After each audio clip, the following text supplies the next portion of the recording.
Hey guys, welcome back to our YouTube channel. So for today's video, I'm going to teach you how to add Google Recaptcha on your Shopify store. So first is head over to your Shopify admin page and of course, make sure that you're logged into your account. Next, in the left panel, click on Online Store, then click on Preferences.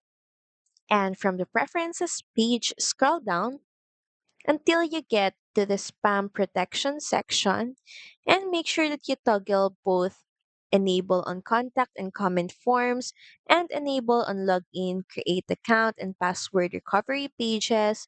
Just make sure that you toggle these settings on. You can also choose to just enable it on contact and comment forms.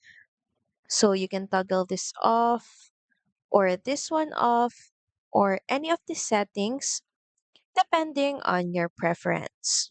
But it is recommended to turn it on for both. Then click on Save.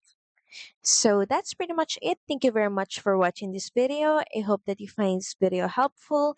And if you do, please don't forget to like, share, and subscribe to the channel. And I will see you again on the next one. Bye!